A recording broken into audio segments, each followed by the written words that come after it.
Aloha and Happy New Year.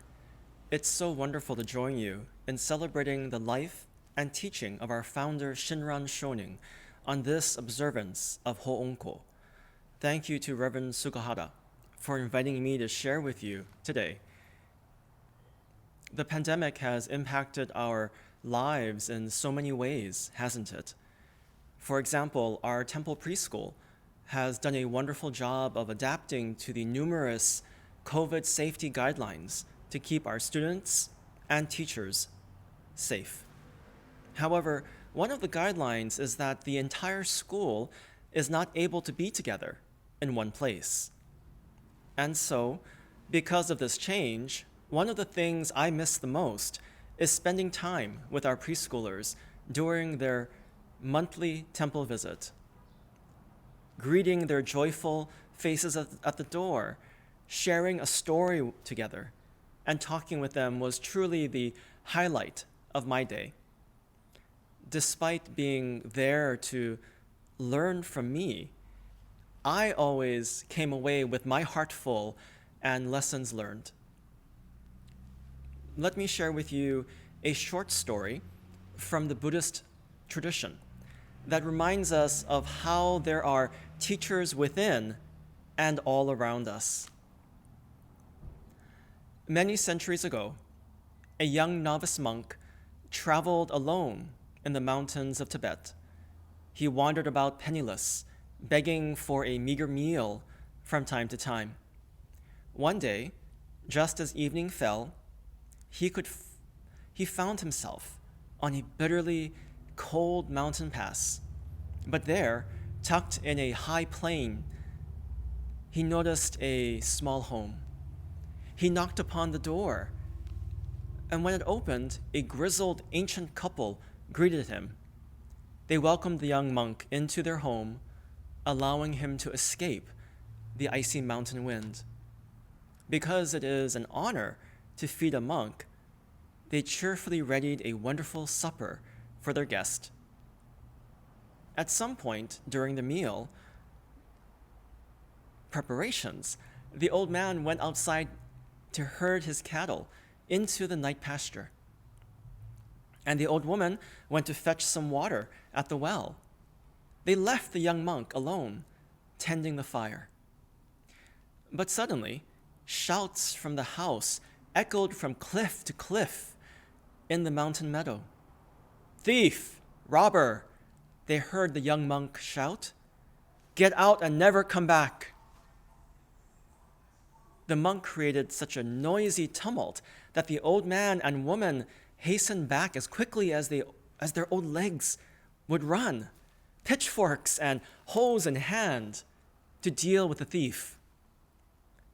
When they burst through the door, all they saw was the lone monk, flushed as a berry, running around the table, slapping his hand and cursing himself.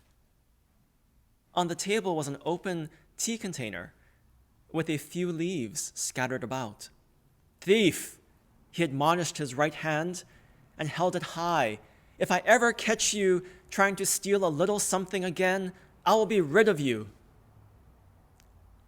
The old couple looked at each other and chuckled at the young monk.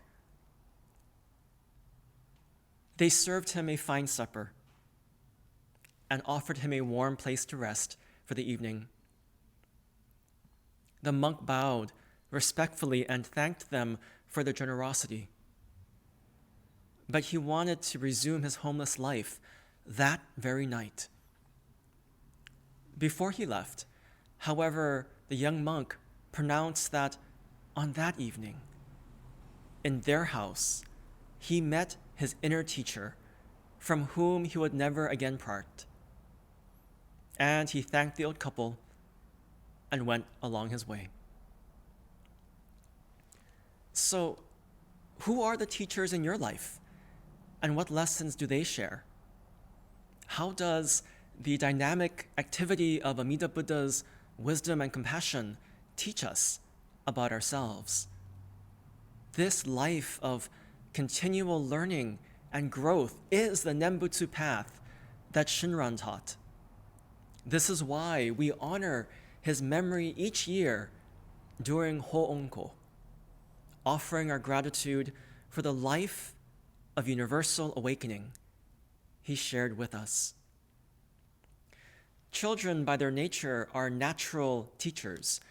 With open hearts and minds, they teach us how we should be. As adults, many of us have forgotten how the happiness of another person is directly connected to our own. We often think of happiness as a pie that we reluctantly share because we want to keep more for ourselves. Children, on the other hand, naturally understand that happiness is not a finite resource to be jealously guarded, but rather is limitless and should be shared freely. The Buddha teaches, thousands of candles can be lighted from a single candle, and the light and the life of the candle will not be shortened. Happiness never decreases by being shared. Each year, our preschoolers participate in the Great Kindness Challenge to help cultivate a culture of kindness and compassion throughout the world. Last year, they made and delivered floral arrangements to businesses in the neighborhood. They waved signs along the highway in front of the temple. And they created links out of recycled paper, which were joined by others to create the world's longest paper chain, all connected by messages of hope and love. Amid the ongoing pandemic, these little ones teach me how we should be, how we should treat and care for one another. They remind me how truly effortless being kind and compassionate can be. Children implicitly understand how we are profoundly connected by love, and they demonstrate this with every fiber of their being. They spontaneously live Amida's golden chain of love. They naturally keep their link bright and strong. They are naturally kind and gentle and protect all who are weaker than themselves. They naturally try to think pure and beautiful thoughts, words, and deeds, understanding that happiness of self and others is connected. Happiness inspires happiness, just like how one candle can light 1,000. In the busyness of our lives, can we take a moment to relearn these simple lessons that children are so eager to teach? It could be, I am simply missing being hugged by 30 preschoolers as we say goodbye at the end of our time together. Maybe that in itself is a remarkable lesson. Please join me in Gassho. Namo Amida Butsu, Namo Amida Butsu, Namo Amida Butsu, Namanda Butsu, Namanda Butsu, Namanda Butsu. Please join me in Gassho for an opening reflection as I offer the words of Shinran Shonin from the hymn of True and Trusting. But though the light of the sun is veiled by clouds and mists, beneath the clouds and mists there is brightness, not dark. Namo Amida Butsu, Namo Amida Butsu, Namo Amida Butsu. Ho'onko means a Dharma gathering for acknowledging indebtedness, and is observed to express our profound gratitude to Shinran for sharing the Nembutsu teaching. This is an opportunity for us to deeply reflect on how we encounter the compassionate vow of Amida Buddha and come to realize the entrusting heart of Shinjin in our lives.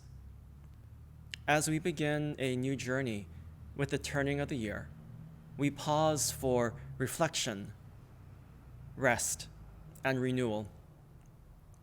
We reflect on the year that was and all that we experienced and learned.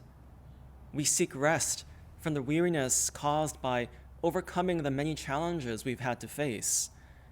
And we hope for the renewal of our spirit and fortitude as we venture into an unpredictable and uncertain future. 2021 was a hard year. Heck, the past 2 years have been difficult, haven't they? We've had to manage our expectations and hopes with the unpredictable reality that is our lives. There have been many times we believed we were turning a corner, but we quickly realized the corner kept turning back to where we started from. We've had to struggle with more questions than answers. But maybe, just maybe, that is the point of living. If we had all the answers, what would there be to learn or to experience?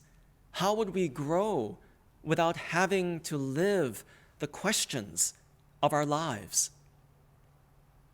I recently listened to a conversation between Krista Tippett and author Catherine May on the On Being podcast. They were discussing the topic of wintering. In her opening, Ms. Tippett shares the following. In so many stories and fables that shape us, cold and snow, the closing in of the light, these have deep psychological as much as physical reality. They draw us, even force us to do what Catherine May calls deeply unfashionable things, slowing down, resting, retreating. This is wintering, as she illuminates in her book of that title. Wintering is at once a season of the natural world, a respite our bodies require, and a state of mind, a cyclical, recurrent weather pattern, if you will, in any life. I've come to think of our pandemic world as one vast communal experience of wintering. I think this is a beautiful way to describe our experience over the past few years, and as we move into this new year. Wintering is a time of rest and renewal, but also a time for reflecting and learning. The true nature of awakening that the Buddha teaches is one of continual learning and growth. Every moment is an opportunity for self-discovery and for better understanding the fullness of life in all its joys and sorrows. We are becoming more fully human through all that we experience, from the simple to the extraordinary moments of our lives. We are being shown how we can be. This is the voice of Amida Buddha, which is the sound of the universe calling us home to ourselves. We've had to experience so much in these past few years. I don't think anyone imagined how challenging and life-changing things would turn out to be. The ongoing pandemic, along with the civil and political unrest we face as a nation, has certainly tested our resilience.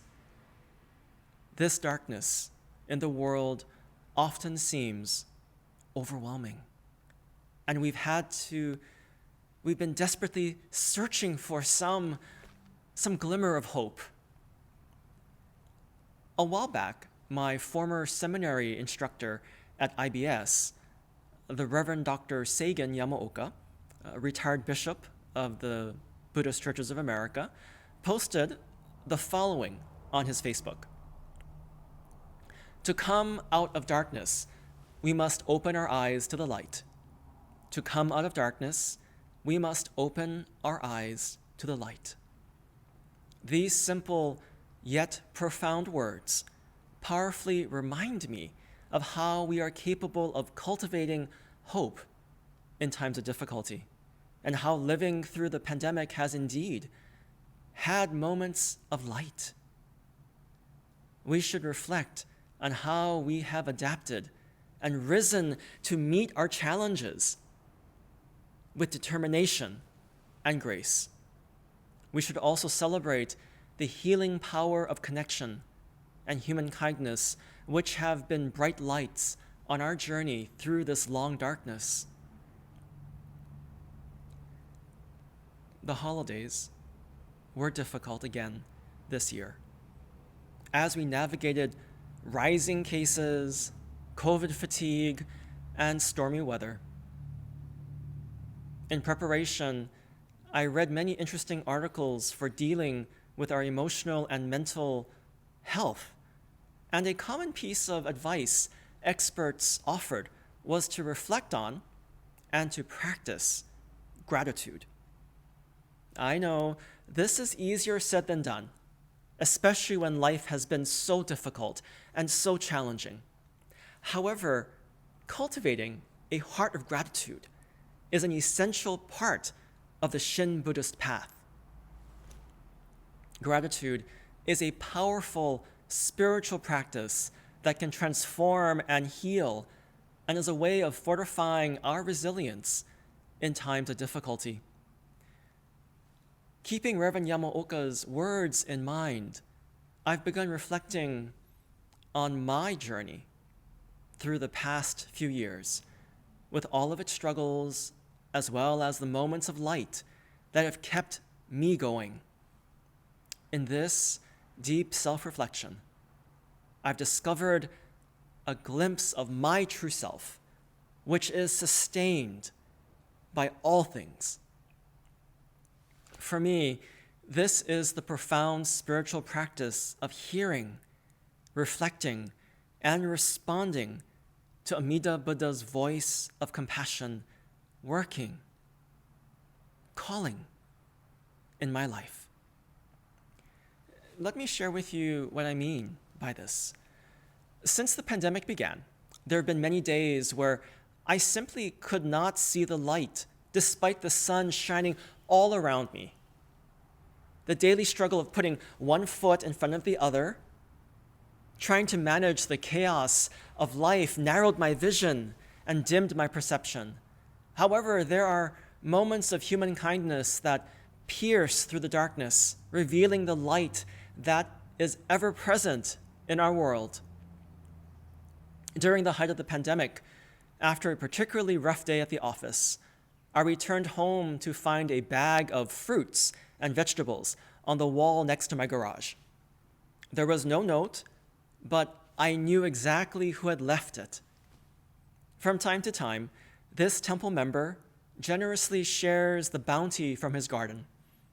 He never stops to chat, but quietly drives by and leaves a bag for me.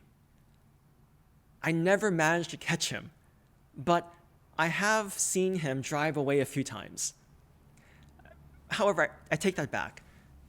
A few months ago, I actually caught him, and we had a wonderful conversation. I'm always grateful for his generosity, and it reminds me of how my life is sustained by the kindness of others. On this occasion, his simple gift brought a big smile to my face as the tension of the day melted away. I also felt a little ashamed of being so consumed by my darkness. My heart was opened by his kindness, and my eyes were now able to perceive the light illuminating my world. This is the inconceivable working of Amida Buddha's vow manifesting in our lives. In the Sho Shinge, the hymn of true entrusting, Shinran Shonin says, "But though the light of the sun is veiled by clouds and mists, beneath the clouds and mists, there is brightness, not dark." Here, Shinran is reminding us that there is light even in our darkest moments, and that we have the ability to persevere because of Amida's embrace. This is why Shin Buddhism is a path of realistic optimism in which we learn to appreciate the fullness of life with all of its ups and downs. The late Reverend Dr. Taitetsu Uno once described the Pure Land path as taking place by descending into the valley, the shadow of the mountain.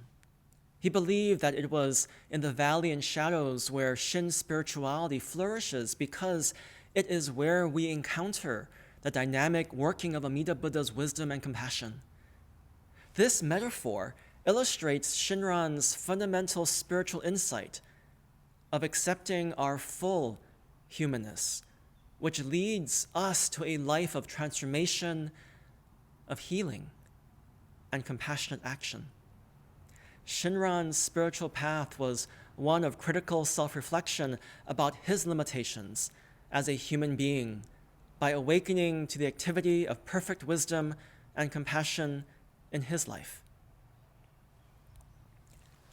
This radical shift in perspective is the promise of the Dharma. The Buddha's teachings help us to understand and to manage life with greater kindness, compassion, and equanimity. In the Pure Land path of Shinran, the Nembutsu, Namo Amida Butsu, is a promise from Amida Buddha to embrace, never to abandon. Namo Amida Butsu holds us in both our joys and our sorrows and transforms our ignorance into wisdom, our greed into generosity, and our anger into love. Namo Amida Butsu can help us to meet life's challenges with greater courage, comfort, and peace. When we open our hearts to the working of Amida, we can be led out of darkness and into light. In our daily lives, we often fail to recognize these quiet moments of awakening. However, simple acts of kindness remind us there is a light in the darkness and there is always hope for transformation and change. We simply need to open our eyes to see it. If we attune our lives to truly hearing Amida's call of compassion, we can live with profound appreciation for the many teachers we encounter every single day. And these Nembutsu moments reveal to us the world of awakening. This is what Shinran discovered along his spiritual journey, that the world of enlightenment was not something to be reached, but rather something that we receive and encounter every single moment of our lives. Shinran realized his true nature as limited and yet destined for Buddhahood through the working of Amida Buddha. And in that place, between being a foolish being and an eventual Buddha, is the realization of our full, imperfect humanness. This is the unhindered path that enables us to truly live in this world of imbalance, chaos, and disharmony. According to Shinran, in the Tannisho, practicers of Nembutsu walk the single path of no hindrance. Why is this so? The reason is that to the practicers of Nembutsu who entrust themselves to the vow, the gods of heaven and earth reverently bow, and to them no evil spirits and no followers of other faiths can cause obstruction, and that no evil act can bear karmic fruit in them, and no good acts can surpass the virtue of the Nembutsu. Zen teacher Joan Sutherland Roshi believes, perhaps enlightenment is that which comes towards us, a previously unimaginable grace, while awakening is that which arises inside us to prepare us for to meet the grace and to hold it once it's come. Doesn't this perfectly describe the Nembutsu path? We live a life of wonder and opportunity where no experience is ever wasted. In Buddhist scripture, there is a story about a boy named Sudana who learned from his experiences that there was a true teaching to be gained from everything he saw or heard. He learned patience from a poor, crippled woman. He learned a lesson of simple happiness from watching children play in the street, and from some gentle and humble people who never thought of wanting anything that anybody else wanted. He learned the secret of living at peace with all in the world.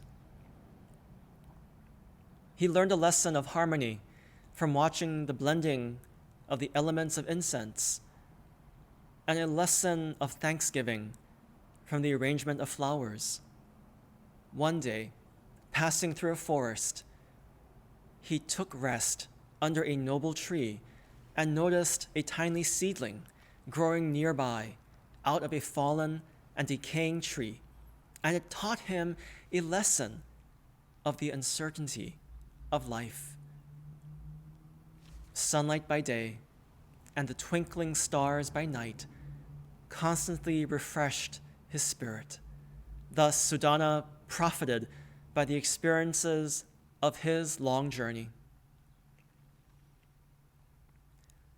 Sudana's story reminds us of how we should approach life with a sense of wonder, opening our hearts and minds to the dynamic unfolding of wisdom and compassion. This is to live in naturalness, which is the continual transformation of our innermost being.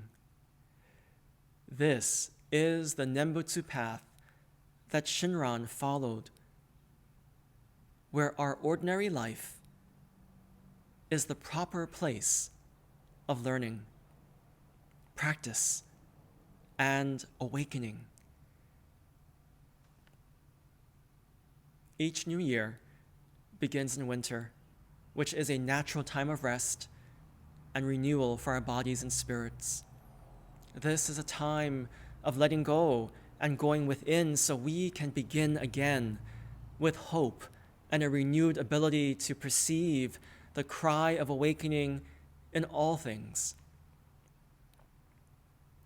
What lessons will we learn this year? What lessons will we learn today? As we reflect on Shinran's life and his teaching, we should take comfort and joy in the Nembutsu because it is a life-giving gift for our whole lives. This path leads us on a journey within ourselves so we can move forward with compassion and grace. May we always hold fast to the name to give us courage and strength to face each moment of this impermanent, unpredictable, and unrepeatable life. And may the light of all-inclusive wisdom and all-embracing compassion guide us along the journey ahead. Thank you again for inviting me to share this special time with you. Please join me in Gassho, and let's recite the Buddha's honored name in gratitude, in joy, and awareness. Namo Amida Butsu, Namo Amida Butsu, Namo Amida Butsu, Namanda Butsu, Namanda Butsu, Namanda Butsu, Namanda Butsu, Namanda Butsu.